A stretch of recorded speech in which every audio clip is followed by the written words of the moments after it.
आज मैं आपके लिए मुंशी प्रेमचंद्र की एक कहानी कामना तरु लेकर आई हूँ। तो चलिए शुरू करते हैं। राजा इंद्रनाथ का देहांत हो जाने के बाद कुंवर राजनाथ को शत्रुओं ने चारों ओर से ऐसा दबाया कि उन्हें प्राण लेकर एक पुराने सेवक की शरण में जाना पड़ा, जो एक छोटे से गांव का जागीरदार था। कुंवर स्वभाव से ही शांति प्रिय, रसिक, हंस खेलकर अपना समय काटने वाले युवक थे। रण क्षेत्र की अपेक्षा कवित्व के क्षेत्र में अपना चमत्कार दिखाना उन्हें अधिक प्रिय था।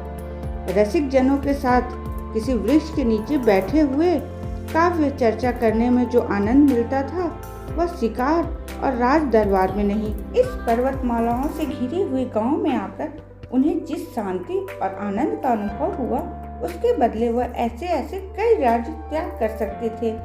यह पर्वतमालाओं की मनोहर छटा, यह नेत्र रंजक हरियाली, यह जल प्रवाह की मधुर वीणा, यह पक्षियों की मीठी बोलियां, यह मृग शासकों की छलांगे, यह बछड़ों की कुलेले, यह ग्राम निवासियों की बालोचित रसलता, यह रमणियों की संकोच में चपलता, ये सभी बातें उनके लिए नई थी। पर इन सबों से बढ़कर जो वस्तु उनको आकर्षित करती थी, वह जागीरदार की युवती कन्या चंदा थी। चंदा घर का सारा काम काज आप ही करती थी। उसको माता की गोद में खेलना नसीब न हुआ था। पिता की सेवा ही में रात दिन रहती थी। उसका विवाह इसी साल होने था कि इसी बीच में कुंवर जी ने आकर उसके जीवन में एक नवीन भावनाओं और नवीन आशाओं को अंकुरित कर दिया। उसने अपने पति का जो चित्र मन में खींच रखा था, वही मानव रूप धारण करके सम्मुख आ गया। कुंवर की आदर्श रमणी भी चंदा ही के रूप में अवतरित हो गई। लेकिन कुंवर समझते थे, मेरे ऐसे भाग्य कहाँ। चंदा भी समझती थी, कहाँ यह और कहाँ मैं। दोपहर का समय था और जेठ का महीना। खपरेल का घर भट्टी की भांति तपने लगा। हर्ष की टटियों और तहखानों में रहने वाले राजकुमार का चित्त गर्मी से इतना बेचैन हुआ कि वह बाहर निकल आए और सामने के बाग में जाकर एक वृक्ष के नीचे छांव में बैठ गए। सहसा उन्होंने देखा, चंदा नदी से जल की गागर लिए चली आ रही है। नीचे जलती हुई रेत थी, ऊपर जलता हुआ सूर्य। लू से देह झुलसी जाती थी। कदाचित इस समय प्यास से तड़पते हुए आदमी को भी नदी तक जाने की हिम्मत न पड़ती। चंदा क्यों पानी लेने गई थी? घर में पानी भरा हुआ है, फिर इस समय वो क्यों पानी लेने निकली? कुंवर दौड़कर उसके पास पहुंचे और उसके हाथ से गागर छीन लेने की चेष्टा करते हुए बोले, मुझे दे दो और भागकर छांव में चली जाओ। इस समय पानी का क्या काम था? चंदा ने गागर न छोड़ी, सिर से सिरकता हुआ आंचल संभाल कर बोली, तुम इस समय कैसे आ गए? शायद मारे गर्मी के अंदर न रह सके। कुंवर, मुझे दे दो, नहीं तो मैं छीन लूंगा। चंदा ने मुस्कुराकर कहा, राजकुमारों को गागर लेकर चलना शोभा नहीं देता। कुंवर ने गागर का मुंह पकड़कर कहा, इस अपराध का बहुत बड़ा दंड सह चुका हूँ। चंदा, अब तो अपने को राजकुमार कहने में भी लज्जा आती है। चंदा, देखो, धूप से खुद भी हैरान होते हो और मुझे भी हैरान करते हो। गागर छोड़ दो, सच कहती हूँ, पूजा का जल है। कुंवर, क्या मेरे ले जाने से पूजा का जल अपवित्र हो जाएगा? चंदा, अच्छा भाई, नहीं मानते तो तुम ही ले चलो। हाँ, नहीं तो। कुंवर गागर लेकर आगे आगे चले। चंदा पीछे हो ली। बगीचे में पहुंचे तो चंदा एक छोटे से पौधे के पास रुककर बोली, इसी देवता की पूजा करनी है, गागर रख दो। कुंवर ने आश्चर्य से पूछा, यहाँ कौन देवता है चंदा? मुझे कहीं नजर नहीं आता। चंदा ने पौधे को सींचते हुए कहा, यही तो मेरा देवता है। पानी पाकर पौधे की मुरझाई हुई पत्तियां हरी हो गईं, मानो उनकी आंखें खुल गई हों। कुंवर ने पूछा, यह पौधा क्या तुमने लगाया है चंदा? चंदा ने पौधे को एक सीधी लकड़ी से बांधते हुए कहा, हाँ, उसी दिन तो जब तुम यहाँ आए। यहाँ पहले मेरी गुड़ियों का करौंदा था। मैंने गुड़ियों को छांव करने के लिए अमोला लगा दिया था। फिर मुझे इसकी याद न रही, घर के काम धंधों में भूल गई। मैंने आकर देखा तो वह सूख गया था। मैंने तुरंत पानी लाकर इसे सींचा तो कुछ ताज़ा होने लगा। तब से इसे सींचती हूँ, देखा कितना हरा भरा हो गया है। यह कहते कहते उसने सिर उठाकर कुंवर की ओर ताकते हुए कहा, और सब काम भूल जाऊं, पर इस पौधे को पानी देना नहीं भूलती। तुम ही इसके प्राण दाता हो, तुम ही ने आकर इसे जिला दिया, नहीं तो बेचारा सूख गया होता। यह तुम्हारे शुभ आगमन की स्मृति चिन्ह है। जरा इसे देखो, मालूम होता है हंस रहा है। मुझे तो ऐसा जान पड़ता है कि यह मुझसे बोलता है। सच कहती हूँ, कभी यह रोता है, कभी हंसता है, कभी रूठता है।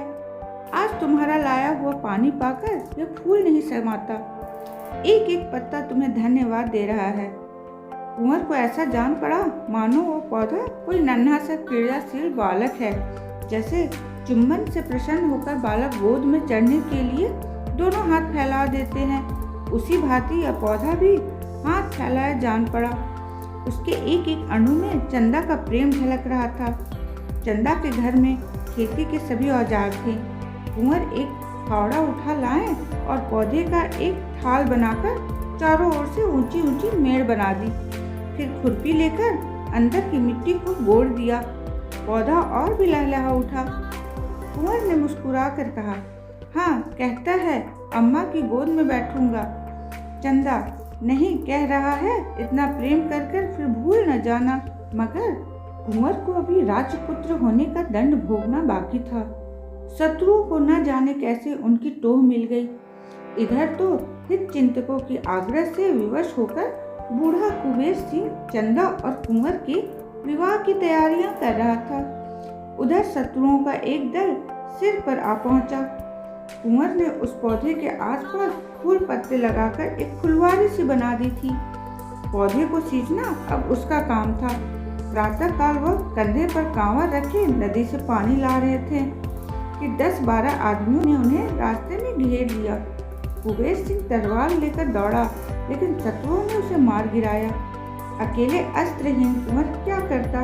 कंधे पर कांवर रखे हुए बोला, अब क्यों मेरे पीछे पड़े हो भाई? मैंने तो सबको छोड़ दिया है। सरदार बोला, हमें आपको पकड़ लाने का हुक्म है। तुम्हारा स्वामी मुझे इस दशा में भी नहीं देख सकता। खैर, अगर धर्म समझो तो कुबेर सिंह की तलवार मुझे दे दो, अपना स्वाधीनता के लिए लड़कर प्राण दूं।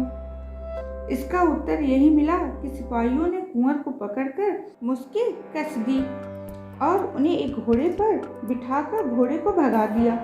कांवर वहीं पड़ी रह गई। उसी समय चंदा घर से निकली, देखा कांवर पड़ी हुई है और कुंवर को लोग घोड़े पर बिठाए जा रहे हैं। चोट खाए हुए पक्षी की भांति वह कई कदम दौड़ी, फिर गिर पड़ी। उसकी आंखों में अंधेरा छा गया। सहसा उसकी दृष्टि पिता की लाश पर पड़ी। वह घबरा कर उठी, लाश के पास पहुंची। कुबेर सिंह अभी मरा नहीं था, प्राण आंखों में अटके हुए थे। चंदा को देखते ही क्षण स्वर में बोला, बेटी कुंवर। इसके आगे वह कुछ न बोल सका। प्राण निकल गए, पर इस शब्द कुंवर ने उसका आशा प्रकट कर दिया। 20 वर्ष बीत गए, कुंवर कैद से न छूटे। यह एक पहाड़ी किला था। जहाँ तक निगाह जाती पहाड़ियाँ ही नजर आती। किले में उन्हें कष्ट न था। नौकर चाकर, भोजन, वस्त्र, सैर शिकार, किसी बात की कमी न थी। पर उस वियोग अग्नि को कैसे शांत करता जो नित्य कुंवर के हृदय में जलता रहता था। जीवन में अब उनके लिए कोई आशा न थी, कोई प्रकाश न था। अगर कुछ इच्छा थी तो एक बार उस प्रेम तीर्थ की यात्रा कर ले, जहाँ उन्हें वह सब कुछ मिला जो मनुष्य को मिल सकता है। हाँ, उनके मन में एकमात्र यही अभिलाषा थी कि उस पवित्र स्मृति से रंजित भूमि के दर्शन करके जीवन का उसी नदी के तट पर अंत कर दे।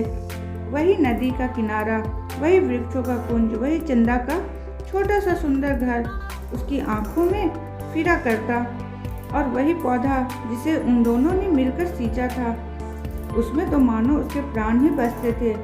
क्या वह दिन भी आएगा जब वह उस पौधे को हरी हरी पत्तियों से लदा हुआ देखेंगे?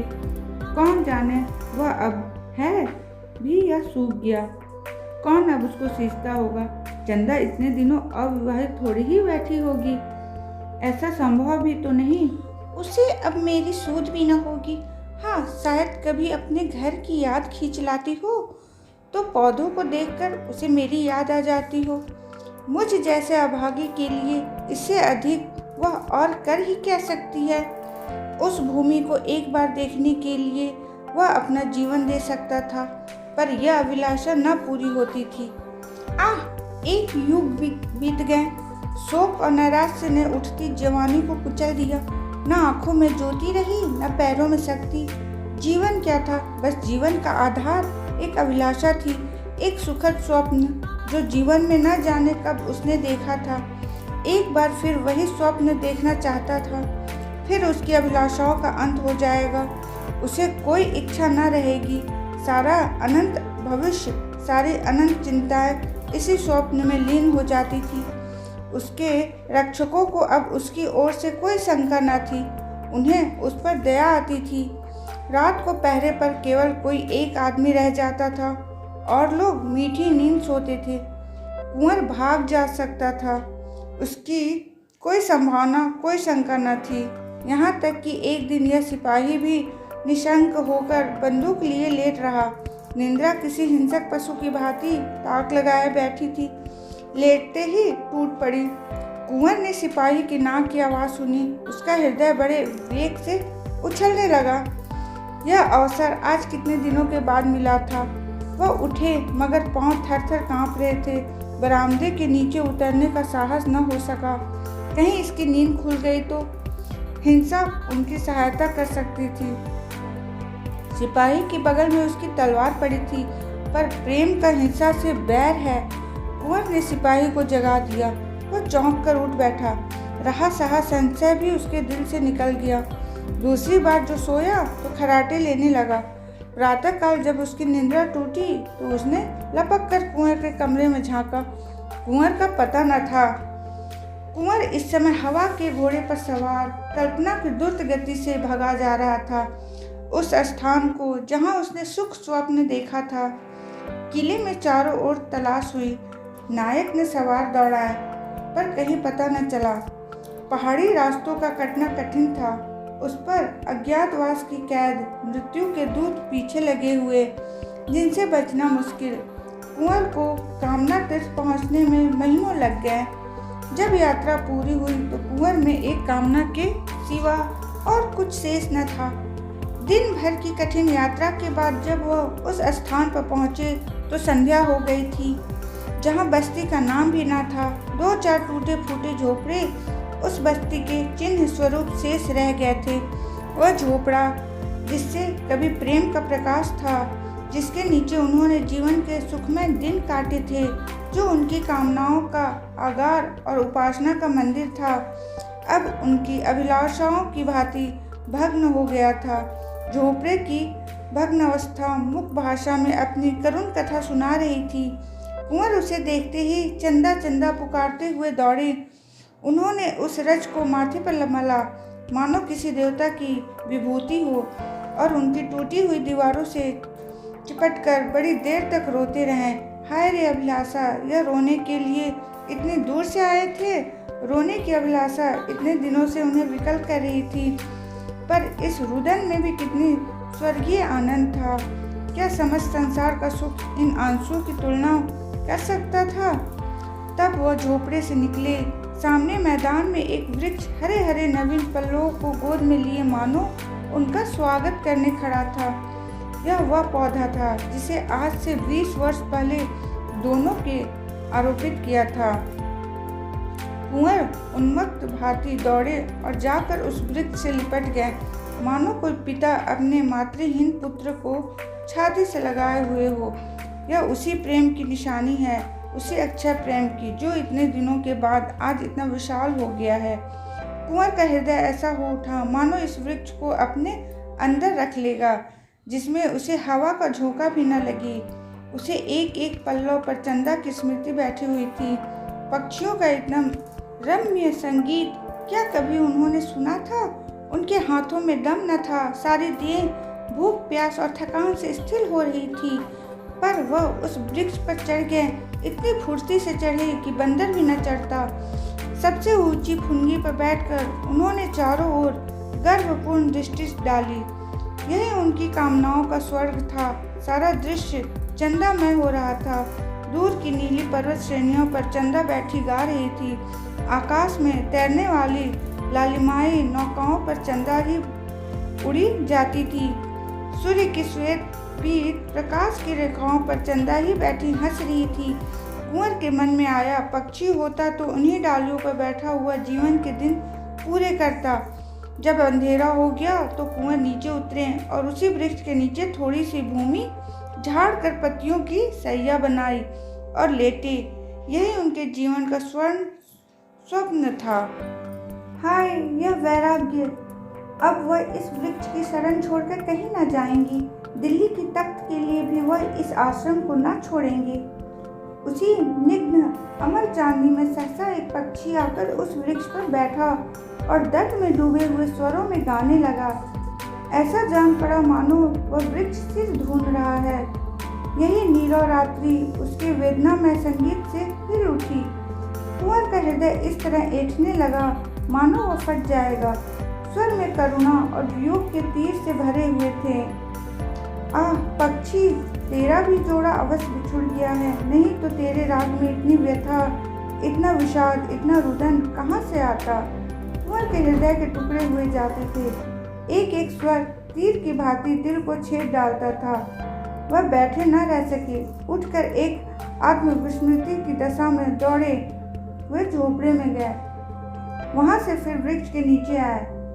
उस पक्षी को कैसे पाए, कहीं दिखाई नहीं देता। पक्षी का गाना बंद हुआ तो कुंवर को नींद आ गई। उन्होंने स्वप्न में ऐसा जान पड़ा कि वही पक्षी उनके समीप आया। कुंवर ने ध्यान से देखा तो वह पक्षी न था, चंदा थी। हाँ, प्रत्यक्ष चंदा थी। कुंवर ने पूछा, चंदा, यह पक्षी यहाँ कहाँ? चंदा ने कहा, मैं ही तो हूँ वह पक्षी। कुंवर, तुम पक्षी हो क्या? तुम्हारी गा रही थी? चंदा, हाँ प्रियतम, मैं ही गा रही थी। इस तरह रोते रोते एक युग बीत गया। कुंवर, तुम्हारा घोंसला कहाँ है?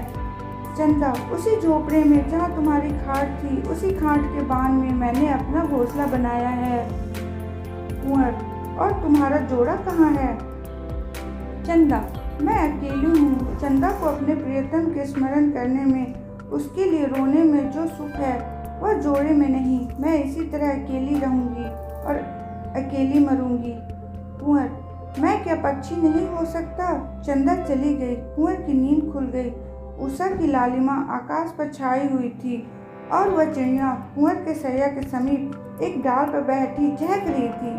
अब उस संगीत में करुणा न थी, विलाप न था, उसमें आनंद था, चापल्य था, सारल्य था। वह वियोग का करुण कंद्र नहीं, मिलन का मधुर संगीत था। वह सोचने लगे, इस स्वप्न का क्या रहस्य है। कुंवर ने सैया से उठते ही एक झाड़ू बनाई और झोपड़े को साफ करने लगे। इसकी यह भग्न दशा नहीं रह सकती। वह इसकी दीवारें उठाएंगे, इस पर छप्पर डालेंगे, इसे लीपेंगे। इसमें उनकी चंदा की स्मृति वास करती है। झोपड़े के कोने में वह कांवर रखी हुई थी, जिस पर पानी लाकर वह इस वृक्ष को सींचते थे। उन्होंने कांवर उठा ली और पानी लाने चले। 2 दिन से कुछ भोजन न किया। रात को भूख लगी हुई थी, पर इस समय भोजन की बिल्कुल इच्छा न थी। देह में एक अद्भुत स्फूर्ति का अनुभव होता था। उन्होंने नदी से पानी ला लाकर मिट्टी भिगोना शुरू किया। दौड़े जाते थे और दौड़े आते थे। इतनी शक्ति उनमें कभी न थी। एक दिन में इतनी दीवार उठ गई, कितनी 4 मजदूर भी न उठा सकते थे। और कितनी सीधी, कितनी चिकनी दीवार थी कि कारीगर भी देखकर लज्जित हो जाते। प्रेम की शक्ति अपार है। संध्या हो गई, चिड़ियों ने बसेरा लिया, वृक्षों ने भी आंखें बंद की, मगर कुंवर को आराम कहाँ। तारों के मिलन प्रकाश में मिट्टी के लद्दे रखे जा रहे थे। हाय रे कामना, क्या तू इस बेचारे के प्राण ही लेकर छोड़ेगी? वृक्ष पर पक्षी का मधुर स्वर सुनाई दिया। कुंवर के हाथों से घड़ा छूट गया। हाथ और पैरों में मिट्टी लपेटकर वह वृक्ष के नीचे जाकर बैठ गए। उस स्वर में कितना लालित्य था, कितना उल्लास, कितनी ज्योति, मानव संगीत इसके सामने बेसुरा आलाप था। उसमें यह जागृति, यह अमृत, यह जीवन कहाँ? संगीत के आनंद में विस्मृति है, पर वह विस्मृति कितनी इमृतिमय होती है। अतीत को जीवन और प्रकाश से रंजित करके प्रत्यक्ष कर देने की शक्ति संगीत के सिवा और कहाँ। कुंवर के हृदय नेत्रों के सामने वह दृश्य खड़ा हुआ जब चंदा इसी पौधे को नदी से जल लाकर सींचती थी। हाय, क्या वे दिन फिर आ सकते हैं? सहसा एक बटोही आकर खड़ा हो गया और कुंवर को देखकर वो प्रश्न करने लगा जो साधारणतः दो अपरिचितों प्राणियों में हुआ करते हैं। कौन हो? कहाँ से आते हो? कहाँ जाओगे? पहले वह भी इसी गांव में रहता था, पर जब गांव उजड़ गया तो समीप के एक दूसरे गांव में जा बसा था। अब भी उसके खेत यहाँ थे। रात को जंगली पशुओं से अपने खेतों की रक्षा करने के लिए वह यहीं आकर सोता था। कुंवर ने पूछा, तुम्हें मालूम है इस गांव में कुबेर सिंह ठाकुर रहते थे?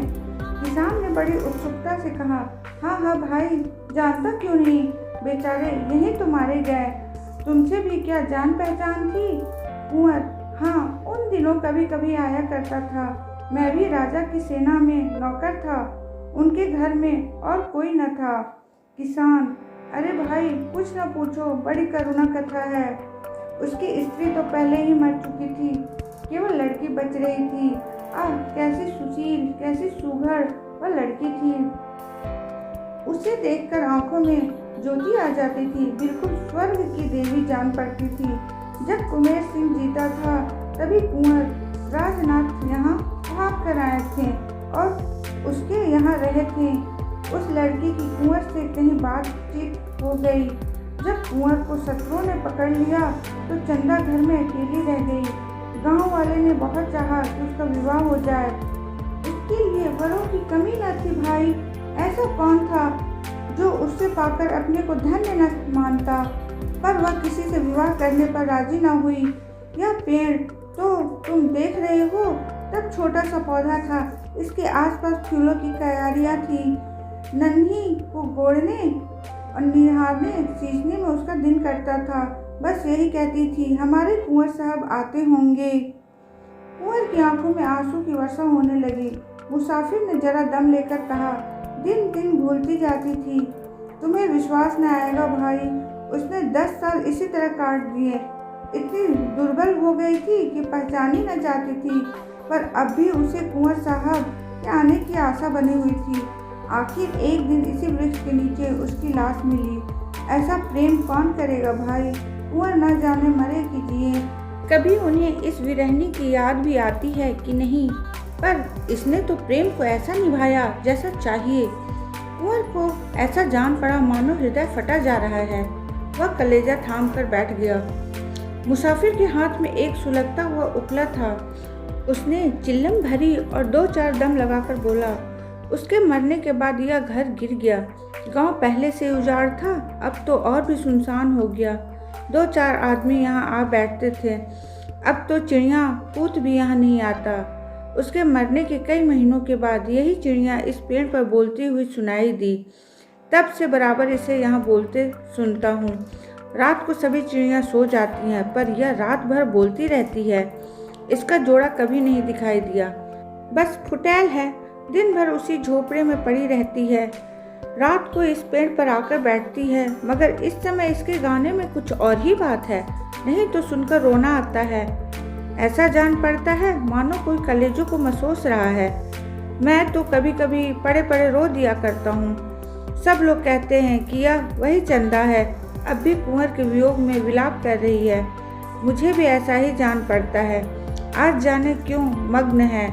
किसान तंबाकू पीकर सो गया। कुंवर कुछ देर तक खोए हुए से पड़े रहे, फिर धीरे से बोले, चंदा, क्या सचमुच तुम ही हो? मेरे पास क्यों नहीं आती? एक क्षण में चिड़िया आकर उनके हाथ पर बैठ गई। चंद्रमा के प्रकाश में कुंवर ने चिड़िया को देखा। ऐसा जान पड़ा मानो उसकी आंखें खुल गई हों, मानो आंखों के सामने से कोई आवरण हट गया हो। पक्षी के रूप में भी चंदा की मुख कृति अंकित थी। दूसरे दिन किसान सोकर उठा तो कुंवर की लाश पड़ी हुई थी। कुंवर अब नहीं है, किंतु उनके झोपड़े की दीवारें बन गई हैं। ऊपर फूस का नया छप्पर पड़ गया है। झोपड़े के द्वार पर फूलों की कई क्यारियां लगी हुई हैं। गांव के किसान इससे अधिक और क्या कर सकते थे। उस झोपड़े में अब पक्षियों के एक जोड़े ने अपना घोंसला बनाया है। दोनों साथ साथ दाना चारे की खोज में जाते हैं, साथ साथ आते हैं। रात को दोनों उसी वृक्ष की डाल पर बैठे दिखाई देते हैं। उनका सुरमय संगीत रात की नीरवता में दूर तक सुनाई देता है। वन के जीव जंतु वह स्वर्गीय गान सुनकर मुग्ध हो जाते हैं। यह पक्षियों का जोड़ा कुंवर और चंदा का जोड़ा है, इसमें किसी को भी संदेह नहीं है। एक बार एक व्याध ने इस पक्षी को फांसना चाहा, पर गांव वाले ने उसे मारकर भगा दिया।